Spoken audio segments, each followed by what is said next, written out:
Students, today in this video I will discuss about class 12 company accounts. Now if we start a business by forming a company, then in this case how we will do accounting. This is the first video, so first of all we will cover the theoretical portion and then we will go for practical. Some students think that theoretical portion is not that much important. They can score marks by doing only practical, but it is not like that. If you are having knowledge about company accounts, you know what is company, how company accounting is done, then and then only you can so easily solve the practical. You should know what is company, what is shares, how shares are issued. Now, in company accounts, first of all, we should know what is company. Now, a company is an entity created by law for doing a business. Now, a company is an entity that is a separate legal entity. That means a separate legal identity which is formed by law. Now, by law that means government has made some laws. Under these laws, company is formed. A company should follow these laws for doing a company form of business. Now, remember students, company is not a business. It is just a type of business like sole trade, partnership. Now we can define company as a company is an artificial person created by law having separate entity with a perpetual succession and a common seal. Now this is the definitions of the company.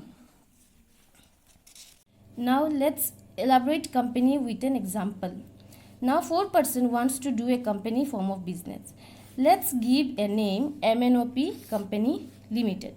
Now in this company, there are 4 persons, so M, N, O, P. M invested here 1 lakh, N invested 2 lakh, O invested 3 lakh, P invested 4 lakh. Total capital will be 1 plus 2 plus 3 plus 4, that is 10 lakhs. This 10 lakhs is the company's capital, or you can say it is share capital. And the amount invested by each person will be their liability. Say M invested rupees 1 lakh. Here M's liability is 1 lakh. N invested 2 lakhs. N's liability is 2 lakhs. Likewise, others. And the 4 persons are the shareholders of the company. These 4 persons are the shareholders of the company. Now, what is share? What is share? The capital of a company is divided into a large number of equal parts or units of small denomination. Each part or unit is called a share. Now in our previous example, MNOP Company Limited has total capital of 10 lakhs. This 10 lakhs is divided into 1 lakh equal parts, or you can say units of the denomination of rupees 10 each. Each unit or part will be known as the share of rupees 10 each. Now we can take another example. Let's 4 person ordered a pizza. A, B, C, D. Cost of the pizza is rupees 200. One person will take one part. One person will take one part of it. So for one part, one person, that is A, here will give rupees how much? Rupees 50. Now for taking one part, he has paid rupees 50. This here A part of the whole pizza is Mr.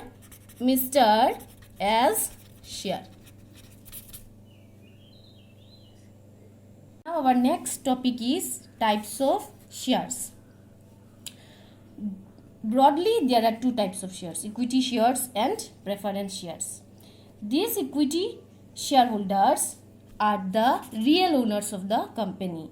They have voting right and they can take part in the management of the company, whereas preference shareholders do not have such benefits, but they are entitled with preferential rights. Now, these preferential rights are preference as to payment of dividend and preference in the repayment of capital in priority to other classes of shares in the event of winding up of the company. Now, let's explain this with an example.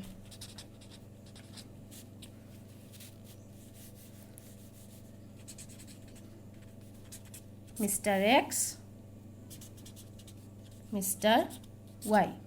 Here, Mr. X is equity shareholder and Mr. Y is preference shareholder. That means he has taken equity shares of a company and he has taken preference shares of the company. Now, first point is that rate of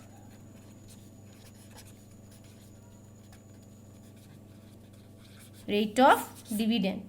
So, preference shareholders will get fixed pay rate of dividend. Here Mr. Y do not bother whether company earns high profits or suffer losses, whereas Mr. X will get dividend depending on the profits of the company. If in any year company do not have any profit, then in that year he will not get anything in terms of dividend. Now, our next point is preferential right.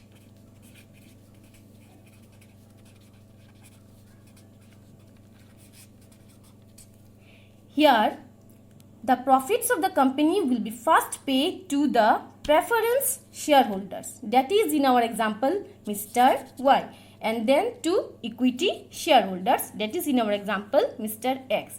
Now, our third point is winding up.